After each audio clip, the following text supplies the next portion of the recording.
Psychology کے مطابق غم کے 5 مرحلے ہوتے ہیں۔ ایک، انکار۔ انسان کو یقین ہی نہیں آتا کہ یہ صدمہ حقیقت ہے۔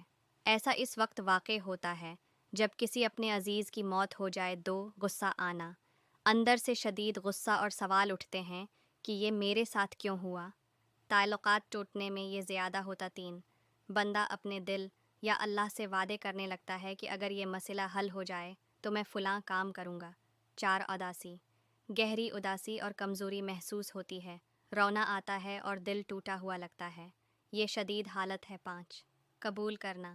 آہستہ آہستہ حقیقت کو قبول کر لیا جاتا ہے اور زندگی کو نئے انداز سے جینے کی کوشش کی جاتی ہے۔ اب یہ کتنا وقت لیتا ہے، یہ ہر شخص کے لیے مختلف ہے۔ کوئی چند ہفتوں میں بہتر ہو جاتا ہے، کسی کو مہینے لگ جاتے ہیں اور کسی کو سال بھی لگ سکتے ہیں۔ بعض اوقات ہم پہلے جیسے نہیں ہو پاتے، لیکن ہم نئے انداز میں جینا سیکھ جاتے ہیں۔